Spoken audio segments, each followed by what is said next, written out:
إلى حضرة النبي المصطفى محمد صلى الله عليه وسلم وعلى آله وأصحابه وأزواجه وذريته وأهل بيته أجمعين وإلى حضرة شيخنا عبد القادر الجيلاني قدس الله سره وشيخنا بهاء الدين النقشبندي وشيخنا محمد سلمان المدني وشيخنا محمد أرشد البنجري وشيخنا محمد نبيس وشيخنا عبد الصمد سراج الهدى الصمد وشيخنا زين بن عبد الغني وشيخنا أبينا إبراهيم بن محمد وشيخنا محمد أحسن بن وشيخنا عبد السعيد الرفاعي شيخ لله له الفاتحة.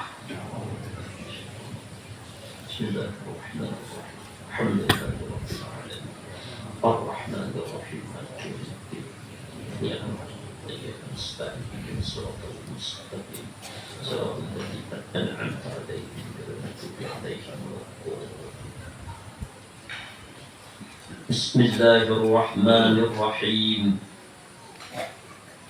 الحمد لله رب العالمين إنما المؤمنون الذين إذا ذكر الله وجلت قلوبهم وإذا تليت عليهم آياته زادتهم إيمانا وعلى ربهم يتوكلون أشهد أن لا إله إلا الله وأشهد أن محمدا رسول الله اللهم صل وسلم وكرم وعظم وبارك على سيدنا محمد وعلى آل سيدنا محمد أما بعد. Jamaah Majelis Ta'lim Darul Maghfirah, semoga Allah senantiasa mencurahkan rahmat dan kasih sayang kepada kita. Semoga limpahan syafaat Rasulullah melimpah kepada kita semua. Kita yang dhaif, yang tidak punya apa-apa ini, hanya berharap rahmat Allah dan syafaatnya Rasulullah. Pada minggu yang lewat kita membahas tentang bahwa amal ibadah kalau sudah Allah terima, tandanya pahala itu sebelum di akhirat disegerakan di alam dunia. Apa cirinya? Cirinya adalah ketika kita melakukan amal ibadah, apakah itu sholat, zikir, membaca Al-Quran, bertasbih, beristighfar, salat sunat, membaca salawat, kita merasakan kenikmatan, kelezatan dengan Allah ketika kita sholat, ketika kita berzikir, ketika kita membaca istighfar, waktu kita bersalat rasa hadir bersama Rasulullah. Itu tanda bahwa amal ibadah itu diterima oleh Allah dan Allah nampakkan pahalanya di dunia.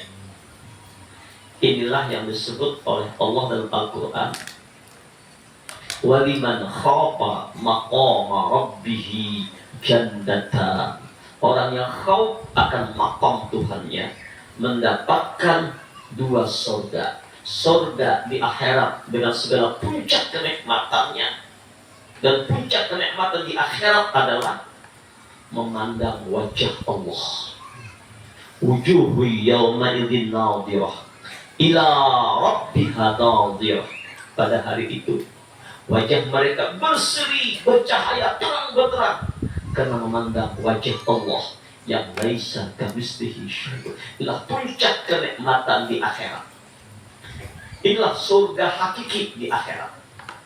Dan surga yang disegerakan di dunia ini adalah berupa kesenangan, kenikmatan dalam berzikir, kenikmatan dalam beristighfar, kenikmatan dalam membaca Al-Quran, kenikmatan di dalam sholat baik yang fardu maupun yang sunat, kenikmatan dalam hadir di majlis ilmu semacam ini, melezat, nikmat, damai dengan Allah. Inilah surga yang disegerakan di dunia ini. Itu kita sudah bahas pada minggu yang lewat.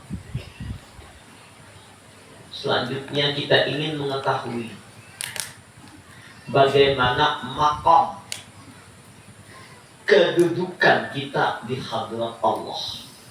Bukan berarti kita mencari makam, bukan. Tapi ingin kita tahu bagaimana level jenjang sebagai hamba ke hadirat Allah, di mana letak makamnya.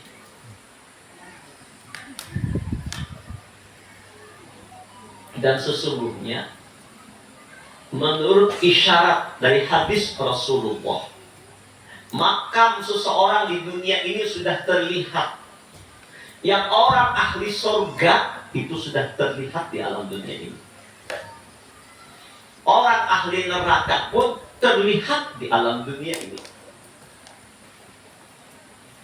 Bahkan jauh sebelum mereka masuk surga atau neraka, Allah sudah menggariskan ini orang yang pacar ahli surga.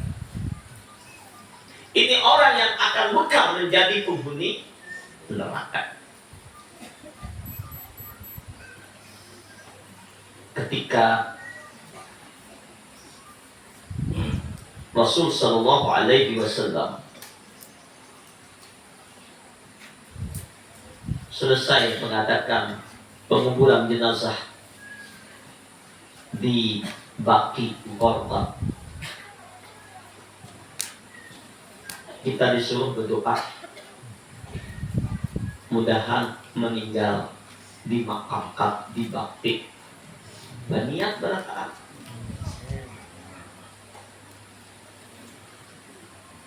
Karena makam Baqi Gharqad itu makam yang luar biasa,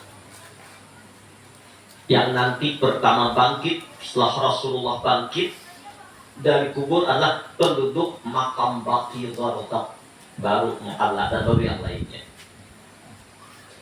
Kenapa di Baqi itulah penguburan para sahabat-sahabat Rasul yang mulia, di antaranya Sayyidina Utsman bin Affan, penguburan istri-istri Rasulullah, kecuali Bunda Khadijah yang ada di Mu'alla di Mekah, dan Ummina Maimunah yang berada di dekat dengan Tan'im. Yang lainnya berkubur di Baqi. Pekuburan anak-anak Rasulullah, Ruqayyah, Ummina Fatimah Zahra, kuburan Sayyidina Hasan, dan keluarga Rasulullah, anak-anak Rasulullah termasuk Sayyidina Ibrahim dan istri beliau Mariyatul Qibtiyah. Di sana juga ada makam Syekhuna Muhammad Salman Al-Madani, dan banyak kutub-kutub wali besar yang bermakam di sana. Allahu Akbar. Ribu-ribu sahabat Nabi yang bermakam di sana. Makanya berniat kita berdoa lawan Allah, mudahan sebelum wafat kita bisa ziarah ke Mekah dan Madinah. Untuk kalau pada kawah haji kepanjangan paling kada, mudah-mudahan bisa diundang Allah untuk umrah tawaf di Baitullah, bermesraan di hadrat Allah, ziarah kepada makamnya Rasulullah. Ulun sering mengingatkan kepada jamaah, ketika selesai tawaf di Baitullah, jahirnya kita mengelilingi Baitullah, jahirnya, tapi hakikatnya orang tawaf itu berkeliling di hadrat Allah, berayu-rayuan lawan Allah, bercinta-cintaan lawan Allah melalui medianya adalah Baitullah. Sama ketika kita sholat, arah badan kita, fawalli wajhaka syatral masjidil haram, arahkan wajahmu kepada Masjidil Haram. Jadi kiblat kita menghadap Allah, sholat arahnya adalah Baitullah. Tapi Allah bukan berada di Baitullah, itu arah kiblat. Ketika kita sholat, jangan lagi memandang Baitullah, jangan ingat lagi, yang kita ingat hanya Allah. Begitu pula orang yang tawaf, jahirnya mengelilingi Baitullah, berayu-rayuan lawan Allah, bercumbu rayu dengan Allah, bercinta-cintaan dengan Allah, mengharap ridha dan rahmatnya Allah, syai mengejar ampunan ya Allah. Jadi kalau orang haji atau umrah tapi paham maknanya, nikmat, kada puyuh. Makanya alhamdulillah jamaah-jamaah kita diprogramkan Jangan sekali mengambil miqat, jangan 2 kali. Paling ada 5 kah. Alhamdulillah rata-rata biasa jamaah kita ngambil miqatnya sampai 7 kali. Berulang. Tangpuluk di sana, di kepala akan. Datang ke sana, kamol bukan. Saya merugi tuh kok. Mau nambah kamol baik ke Singapura, baik ke Duta, habis duit. Tapi itu syaitan menggoda. Dan di sana itu, di Mekah itu bukan pahala. 1 kali berbuat kebaikan di sana, bukan hanya sholat, apa saja, sama dengan 100.000 kali lipat di tempat lain. 2 rakaat salat sunat di Makkahul Mukarramah, di tanah haram, maka sama dengan 100.000 rakaat sholat di tempat lain. 100.000 kali lipat sholat di tempat lain. Membaca subhanallah sekali di tanah haram sama dengan 100.000 kali membaca subhanallah di tempat lain. Tapi hati-hati, kalau berbuat kebaikan 100.000 kali lipat, berbuat dosa pada tanah haram 100.000 kali lipat juga dosanya dibandingkan dengan tempat lain. Hati-hati. Ketika selesai jamaah tawaf wada meninggalkan Baitullah, ujarulur jamaah, kita boleh meninggalkan Mekah, boleh meninggalkan Baitullah, tapi Allah Ta'ala selalu lawan kita. Jangan pisahan lawan Allah. Hakikat orang berumrah tujuannya bermesraan dengan Allah, berasik-asikan dengan Allah. Dan Allah ada di Mekah, selalu lawan kita. Di rumah lawan Allah, di Banjar lawan Allah, di Tanjung lawan Allah, di Uyak lawan Allah, di jalan lawan Allah, bangun kita lawan Allah, guring lawan Allah, hidup lawan Allah, mati lawan Allah. Kasih pisahan. Kita ziarah ke makam Rasulullah mengharapkan syafaat Nabi. Man zara qabri wajabat syafaati. Siapa yang ziarah ke makamku wajib dapat syafaatku. Rindu kita hendak ziarah, belum kawat, perbanyak salawat. Maka ketika kita bersabdalah makna ziarah batin, ketika kita membaca rasa kita ada di hadapan makam Rasulullah, hadirkan Rasulullah bersama kita, salawat kita sampai kepada Rasulullah. Ketika ziarah ke makam Nabi pulang, kita boleh meninggalkan Madinah, tapi lawan Rasulullah, jangan pisahan lagi. Bawa bulik kemana aja lawan Rasulullah, di mana aja dengan Rasulullah. Allahumma sholli ala sayyidina Muhammad wa ala alihi. Ketika Nabi berkumpul dengan para sahabat, selesai menguburkan jenazah, Nabi mengambil 1 ranting kayu sambil beliau berkata, wahai sahabat-sahabatku, semua kita yang ada di alam dunia ini sudah digariskan oleh Allah, ditakdirkan oleh Allah. Yang menjadi penghuni surga sudah ada garisan ketentuan tulisannya di hadirat Allah. Siapa yang menjadi penghuni neraka pun sejak di alam ajali sudah bertulisan siapa neraka sudah ditentukan takdirnya oleh Allah. Jadi kita ini ujar Nabi tinggal menjalaninya. Termasuknya kita hadir malam hari ini tuh. Ada garisannya ke surga. Tapi mudah-mudahan jangan ada neraka. Amin, amin. Ujar para sahabat, ya Rasul, kalau memang sudah digariskan oleh Allah, yang ke surga sudah ada qada dan qadar Allah, yang ke neraka sudah ada qada dan qadarnya Allah, untuk apa kami beramal? Untuk apa kami sholat? Untuk apa kami beribadah? Kalau memang garisan dari Allah, qadarnya Allah, takdirnya Allah Ta'ala, qadanya Allah di alam ajali, kami menjadi penghuni neraka, biar banyak beramal, biar banyak beribadah, tetap kami ke neraka, bertulisan. Sebaliknya kalau memang ketentuan Allah, kami bakal menjadi penghuni surga, biar kada beramal, biar kada beribadah, tetap baik ke surga. Ujar Rasulullah, hai sahabatku, bukan begitu maksudnya. Kalau memang Allah Ta'ala menggariskan, ya Nabi, mentakdirkan, menempatkan orang tersebut akan menjadi penghuni neraka, maka selama di dunianya jauh dari Allah, maksiat selalu dikerjakan, nafsu Allah ditinggalkan, yang dilarang dihantoknya digawinya, maksiat jalan terus sampai matinya kada bertobat. Ini kedudukan orang tersebut, berarti ini orang bekal menempati kedudukannya di dalam neraka.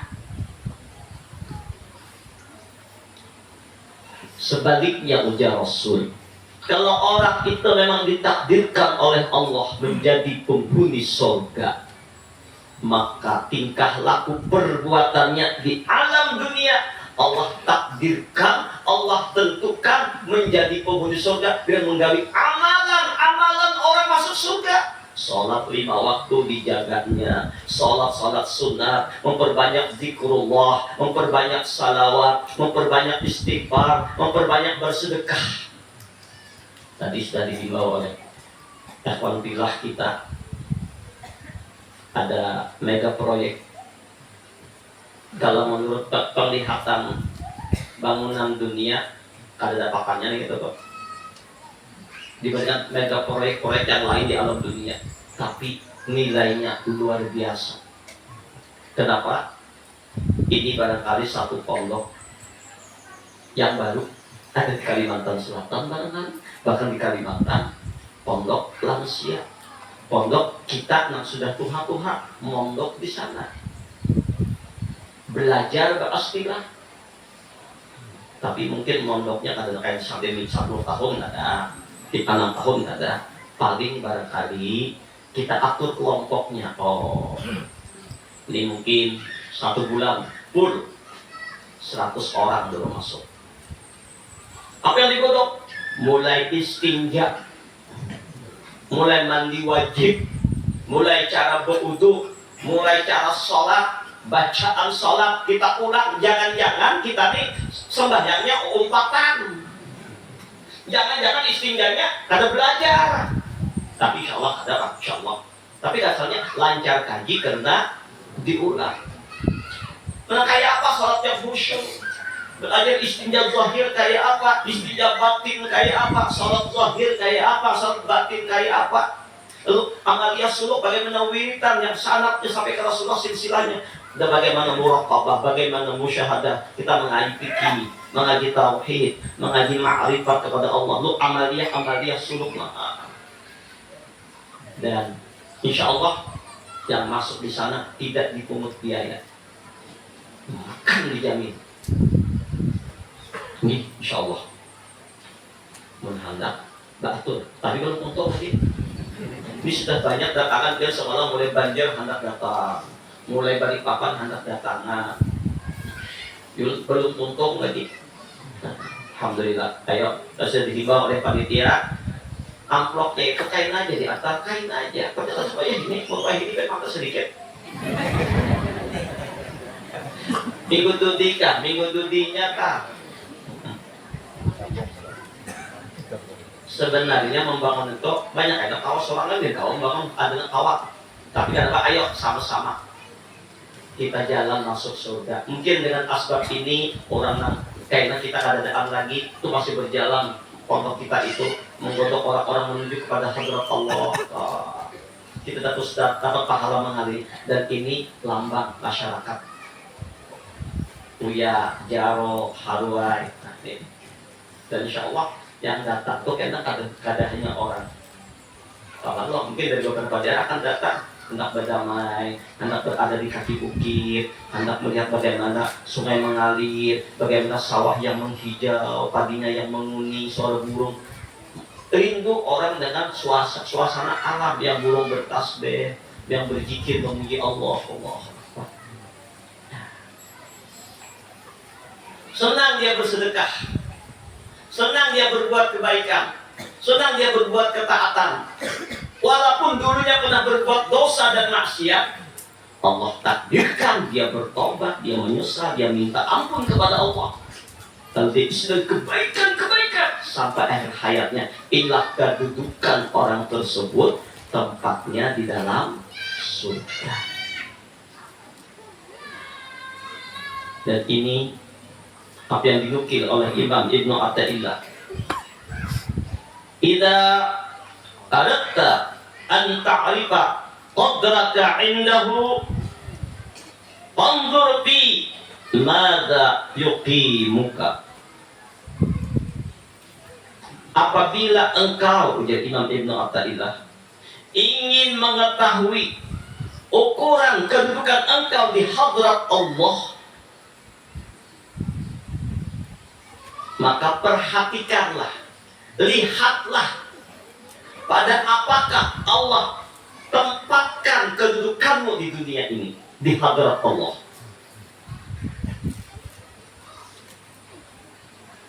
Ini ada dua makam kedudukan ini. Ada makamnya orang yang awam, ada makamnya orang yang arif billah, orang yang muqarrabin. Makam orang yang awam, apakah dia ini selamat di hadrat Allah secara zahir? Maka lihatlah bagaimana kita melaksanakan ketentuan, aturan, hukum dari Allah. Apakah kita menggawi yang disuruh oleh Allah? Apakah kita meninggalkan apa yang dilarang oleh Allah? Barang siapa yang menggawi apa yang diperintah Allah, sholat 5 waktu dikerjakan, puasa di bulan Ramadan dilaksanakan. Sampai nisab, ada kelebihan zakat hartanya setahun sekali dikeluarkan dengan ikhlas. Dalam fitrahnya setiap tahun wajib berdakwah, ini jangan harta. Ada kemampuan, silakan ibadah haji. Kalau ada kemampuan, kalau puluhan tahun tidak ada kemungkinan, ayo silakan berumrah. Itu barang dulu. Tidak ada kewajiban, berdoa kepada Allah, minta. Meninggal juga kita niat sampai sudah. Nah, lalu segala apa yang dilarang oleh Allah dijauhinya, yang ada maksiat, yang ada berbuat dosa, dan yang takut dengan murkanya Allah, berharap akan rahmatnya Allah. Berarti orang ini selamat di hadirat Allah secara zahir. Berarti ini kedudukannya di hadirat Allah. Ini Allah tempatkan nih makam awam. Begitu pula sebaliknya. Apabila kita lihat apa aku nih, aduh, sholat balang kambingan, johor sholat asar parai, kenapa sibuk, sore asar main bola, tinggal asar main bulu tangkis, baca tuh, betul, tadi ingat waktu lagi, sholat tertinggal, maghrib malai, paling nggak isya pulang. Subuh paginya aja 9 dia bangun pulang. Nah, berarti ini bahaya, ini tempatnya berbahaya, ini waspada, ini kedudukannya sudah kelihatan. Nah, disuruh Allah diabaikan. Apa yang dilarang oleh Allah, nah ditanggapi jangan digawi, ujian Allah dilanggarnya, digawinya. Berarti ini kedudukannya hina di hadirat Allah. Siap-siap. Nah, inilah makam kedudukan orang awam terlihat. Jadi kita nih bisa mengukur diri di mana Anda, kita nih di mana. Akan tetapi ini pun belum sempurna. Kalau seseorang sudah sibuk dengan sholat 5 waktu, sibuk dengan sholat sunnah, sibuk dengan zikir, sibuk dengan salawat, sibuk dengan amal kebaikan zahir, apakah sudah selamat? Belum tentu. Karena ada makam yang kedua, makam orang-orang yang muqarrabin, makam kedudukan orang yang dekat dengan Allah. Ini orang awam sebab kebanyakan. Nah, ini makam orang yang muqarrabin, makamnya kedudukannya sangat dekat di hadirat Allah. فَأَمَّا إِنْ كَانَ مِنَ الْمُقَرَّبِينَ فَرَوْحٌ وَرَيْحَانٌ wa jannatun na'im. Fa amma in kana minal muqarrabin, adapun orang-orang yang didekatkan kepada Allah, orang yang dekat dengan Allah.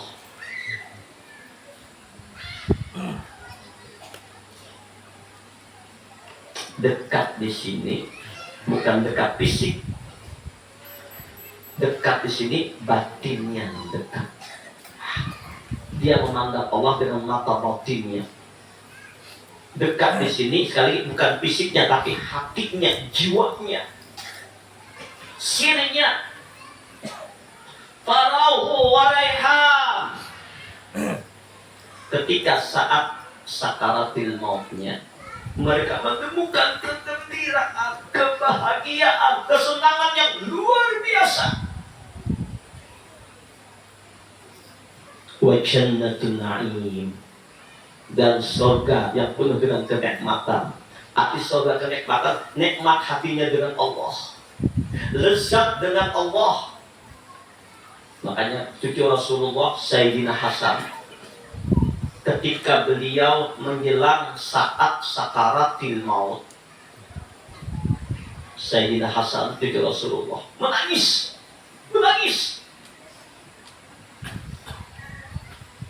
Sehingga para sahabat bertanya, wahai cucu Rasulullah, wahai sabab al-jannah, wahai sayyidnya pemuda ahli surga, kenapa engkau menangis menjelang saat sakaratil mautmu? Ini ada apa?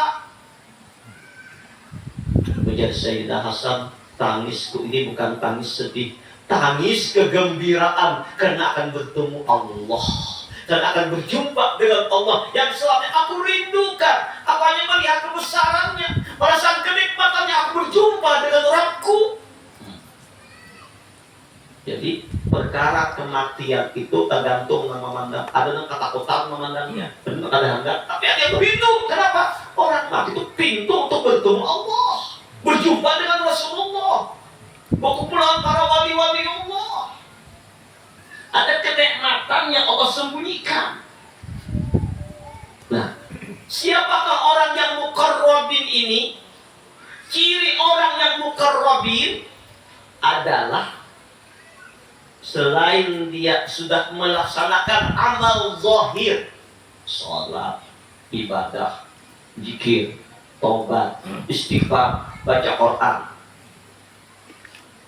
dan segala macam kebaikan yang digawinya, batinnya selalu berada di hadrat Allah. Batinnya tidak pernah lalai dari mengingat Allah, selalu dengan Allah. Pikirannya, perasaannya, jiwanya hanya dengan Allah, lezat dengan Allah, asyik dengan Allah, tidak ada memandang lain daripada hanya rahasia kebesaran Allah. Ini kedudukannya orang muqarrabin. Kalau orang itu amal zahirnya sudah bagus, tapi hanya lalai dari Allah, kosong dari Allah, ini belum sempurna.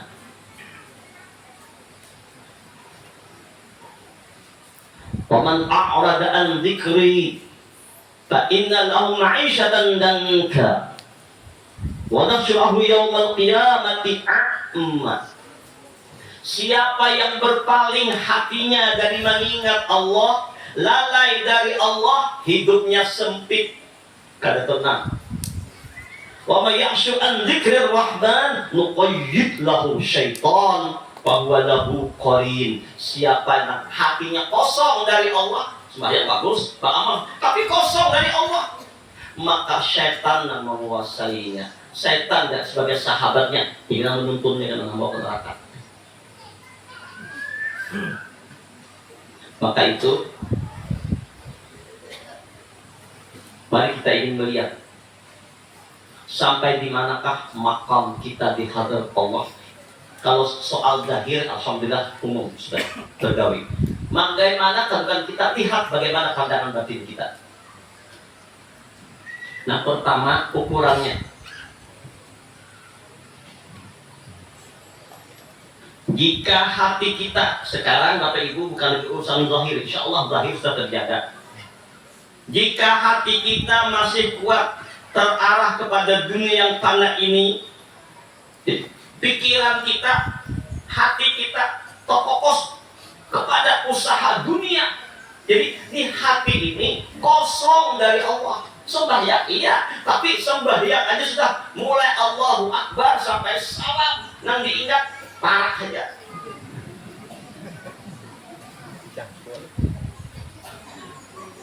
Nang diingat gawian aja. Sembahyang, oh apa ya kalau sembahyang lagi lalayainya. Muntungnya boleh berpikir, oh itu mulutnya, tapi hatinya kosong dari Allah. Mulutnya boleh berpikir membaca Al-Quran, beristighfar, astagfirullah, tapi lalai dari Allah. Jadi hanya amaliyah zahir, tapi pikirannya dunia, makhluk yang ada di hatinya. Padahal ujar Nabi, Innallaha ta'ala la yanzuru ila suwarikum wa absarikum, walakin yanzuru ila qulubikum wa a'malikum. Allah kadang mandang penampilanmu, pakaianmu, rupamu, Allah lihat batinmu. Nah, berarti kalau mas kita gambar dunia, harta, usaha, gawian, nanti pikirannya kosong dari Allah hatinya, berarti orang sudah masih terhina di hadirat Allah. Nggak ada punya makom, nggak dipandang Allah, karena Allah pandang batinnya, dipandang hifat dunia di awaknya. Duit, polos, desa polos bahwa mampus, sarang burung pipit, walet.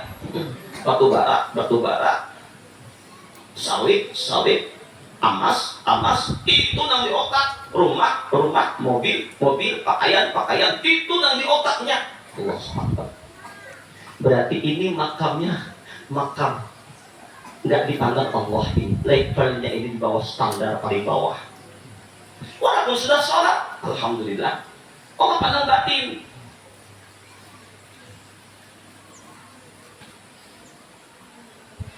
Atau bila kita ini masih dibimbangkan oleh makhluk alam maya pada ini beserta hakikatnya, ini berarti belum benar-benar kita menghadap Allah. Pikiran kita masih teringat, terfokus kepada anak,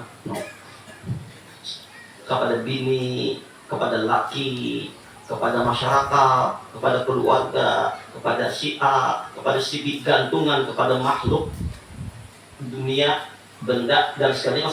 Artinya selain Allah itu namanya makhluk. Itu yang terfokus, berarti belum betul-betul ini menjadi hamba Allah. Nah, rasakan Pak, kita ini di mana hendaknya? Insya Allah dua ini kada dalam pian, insya Allah. Kalau kita ada insya Allah. Nah,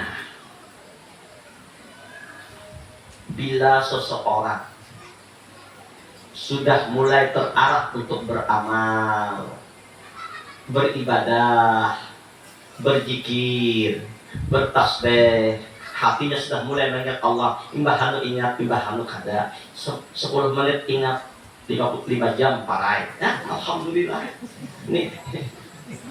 Ini sudah ada nih, tapi sudah ada bantuan dari Allah, sudah ada. Alhamdulillah, daripada parai sama sekali, daripada kosong sama sekali, ini sudah mulai terarah. Makanya kalau sudah mulai terarah ini, rancaknya hadir ke majlis tahlil, ke majlis zikir, ke majlis salat mences. Nah, makin banyak orang hadir, makin nur itu masuk ke dalam dada kita pada. Lihat filsafat baterai suak, ke baterai suak. Mati kan suak. Nah, baterai yang suak itu kalau sebutin kiri, tapi dikumpulkan banyak tok, cucuk jadian, bertahan tentunya. Kenapa? Kompak, nur-nurnya nyatu. Ini baterai suak tadi. Nah, kita nih baterai suak kumpulan kayak ini, jadi tarik aja insya Allah. Karena nih, andaikan dibuka Allah rahasia hati-hati orang beriman ini, hati orang berpikir nih, melalui cahaya matahari, silau, tak selain Allah tutupi, Allah hijab. Nah, ini tadi. Kemudian jika sudah orang tadi sudah mulai terarah, beramal sudah, beribadah sudah, mulai ingat hati kepada Allah, walaupun aanan ingatnya. Waktu berzikir ingat satu menit itu paraya pulang. Waktu sembahyang ingat Allah Akbar 2-3 menit itu kemana-mana aku alhamdulillah, syukuri aja. Tapi jangan bertahan itu, tingkatkan lagi. Maka bila Allah hendak meningkatkan makam orang tadi kepada lebih tinggi levelnya di hadrat Allah, maka mayuridillahu bihi khairan yufaqihu fiddin. Bila Allah menghendaki orang itu sudah menuju Allah, sedang beramal tadi, Allah ingin tambah kebaikannya, maka disenangkan orang tadi hadir ke majelis ilmu, senang ngaji, senang belajar kepada guru-guru, ngaji tauhid ke guru ini, ngaji fikih ke guru ini, ngaji ilmu, datang ke beberapa guru-guru, semangat belajar, gembira belajar, menunggu hadapan majelis itu seminggu asal awas benar. Nah, itu sudah tanda Allah beri kesenangan di hatinya. Pengajian hari ini di rumah sudah berdebar-debar jantung, senangnya hendak ke majelis itu namanya rasa, itu Allah.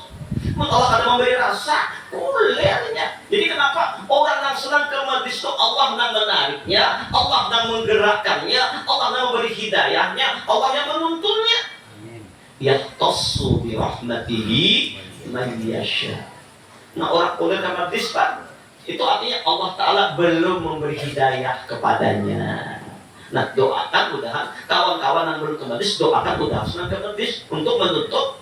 Nah, tanda Allah hendak meningkatkan level, maka disuruh mengaji ilmu. Makanya para wali waktu kadang 30 tahun satu kalampayan, kurang apa alimnya sudah di kampung sini umur 30 tahun, meninggalkan kampung halaman menuntut ilmu ke Makkah 30 tahun lebih mengaji, 35 tahun di Makkah sampai di Madinah, boleh 65 tahun hanya berdakwah. Lawasnya sih mengaji. Kita berapa tahun mengaji? Allah, berapa jam dalam seminggu? Siang malam mengaji 30 tahun. Kita berapa? 10 tahun gue ngaji. Tapi apa? Sejam seminggu. Timbahan juga turun, timbahan ada juga. Nah, jadi kita akui kelemahan kita, tapi syukur juga untuk diberi dari Allah sudah. Berarti ini orang sudah Allah kehendaki untuk cenderung kepada Allah. Kemudian setelah cenderung hatinya kepada Allah, sekali-sekali dia sudah mulai paham bermunajat kepada Allah. Ada problem, ada kesulitan, ada masalah, ada macam-macam. Dia mengadunya ke Allah, curhatnya ke Allah, bergantungnya ke Allah. Nah, sudah mulai, lebih banyak ingat itu sudah mulai. Tapi ya separuh-separuh, 50-50 sudah. Ya, sejam ingat, sejam lupa. Alhamdulillah. Kira-kira kita nih kira-kira rasakan tak? Sajam ingat kan, sajam lupa. Kita ukur diri kita masing-masing aja sudah menilai dia. Aku ini kali satu Allah di hati, kosongnya 2 jam. Itu ingat satu malam untuk 3 menit, kosong kurang. Alhamdulillah juga mulai terarah. Kemudian Allahumma shalli ala sayyidina Muhammad wa ala ali sayyidina Muhammad. Apabila Allah Ta'ala menghendaki menyayangi orang tadi, hendak ditinggikan derajatnya oleh Allah, sudah dipandang Allah, imannya sudah bertinggi makamnya, Allah datangkanlah cobaan dan ujian. Ujian para rasul itu lebih berat daripada ujian para nabi, karena para rasul iman itu lebih tinggi, lebih kokoh, lebih kuat. Tapi ujian ulil azmi minar rasul dari Rasul 5 tadi lebih berat lagi.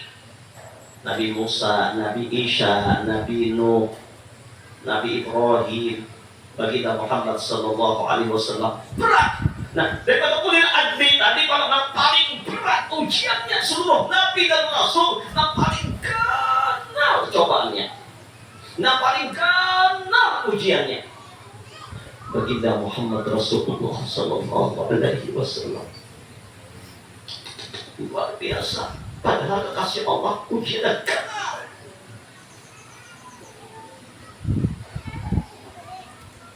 Ujian Rasulullah lebih berat pada ujian para rasul-rasul. Ujian para rasul lebih berat daripada ujian para nabi. Ujian para nabi lebih berat daripada ujian para wali kutub, wali Gaus, wali Abdal.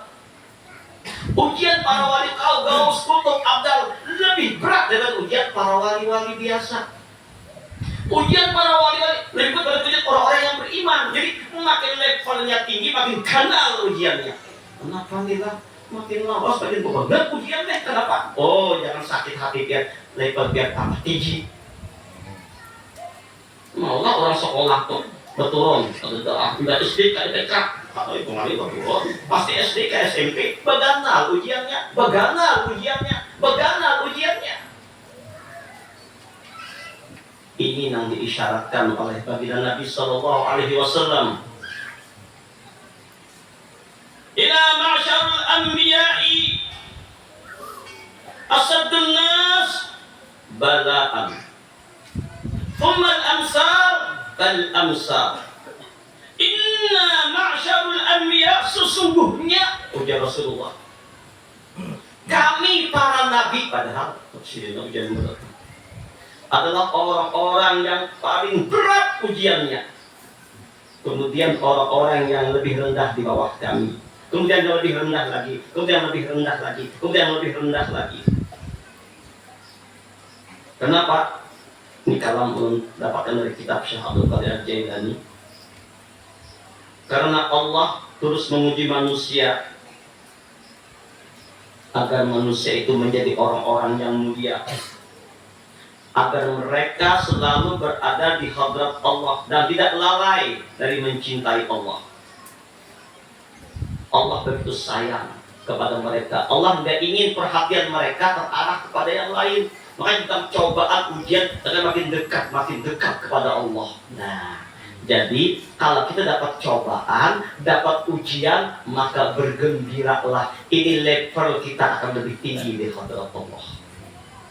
Bukankah Allah nyatakan dalam Al-Quran, alladzina idza asabatuhum musibah qalu inna lillahi wa inna ilaihi raji'un. Dapat cobaan, dapat ujian, mengembalikan yang dari Allah.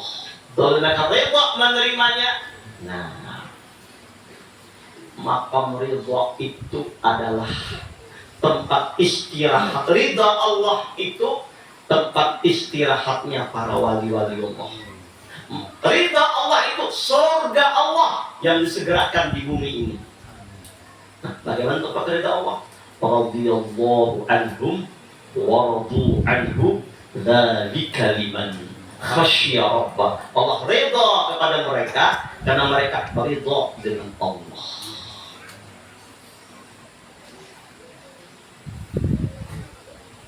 Nah, di masa percobaan, ujian, lalu meningkat lagi level makamnya. Jika kita berangsur-angsur telah dapat menghilangkan selain Allah dari hati kita, nah, sudah mulai bergabatan menghilangkan yang lain, menghilangkan anak, bini jangan dibuat di hati, kadang buat yang rusak hati.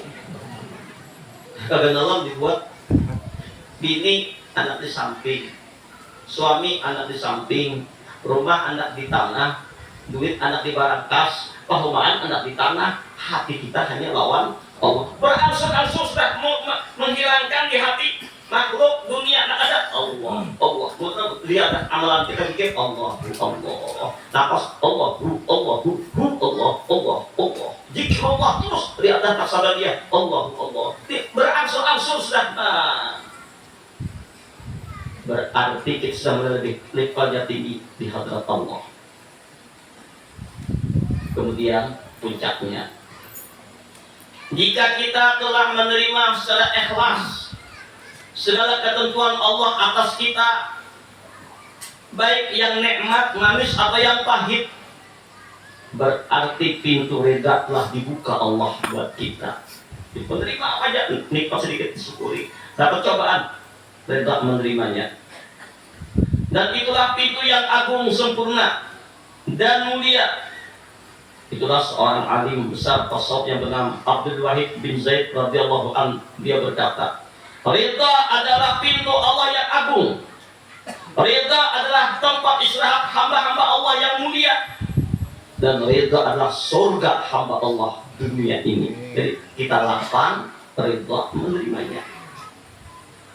Ujar Allah dalam hadis qudsi, innani anallah la ilaha illa ana. Aku ini Allah, ada Tuhan selain aku di Allah Ta'ala. Aku jadikan kebaikan dan kejahatan. Maka beruntunglah buat orang-orang yang aku jadikan dia untuk kebaikan. Maka aku alirkan kebaikan tersebut kepada badan tubuhnya, sampai kepada seluruh anggota tubuhnya dan tangannya untuk berbuat baik. Allah dan gerakannya.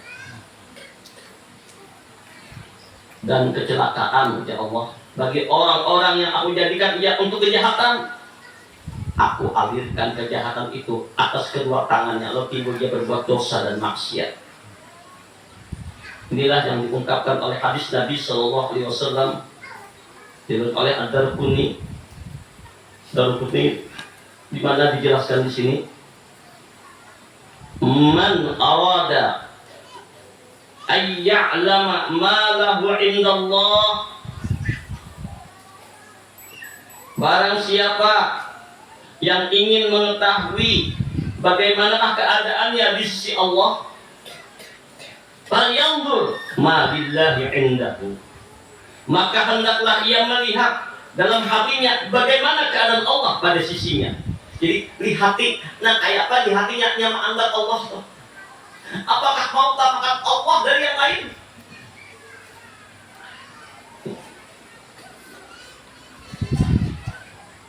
Rasakan ya. Mana banyaknya Allah apa makhluk? Mana banyaknya Allah apa dunia? Siapa nak hadap bagaimana makamnya di hadrat Allah? Lihat di hatinya seorang tidak. Bagaimana Allah kasih diingatnya, ditujunya, dicintainya, dan diingat siang dan malam, bangunnya, gurinya, berdirinya, barabahnya, duduknya. Allah, Allah, Allah, Allah. Fa inna Allah yundiru abda haitsu yundiru abdu min nafsihi. Fa inna Allah yundiru abda haitsu yundiru. Sesungguhnya Allah Ta'ala menempatkan si hamba, yundiruhu abdu min nafsihi. Allah menempatkan hamba itu di sisi Allah, tergantung nak kayak apa ia menempatkan Allah pada dirinya. Allah di atas segala-galanya, Allah tujuannya, Allah segala-galanya. Inilah makamnya muqarrabin ilahi anta maqsudi wa ridhaka matlubi dini mahabbataka wa ma'rifataka. Ini saja barangkali kajian kita sore ini, mudah-mudahan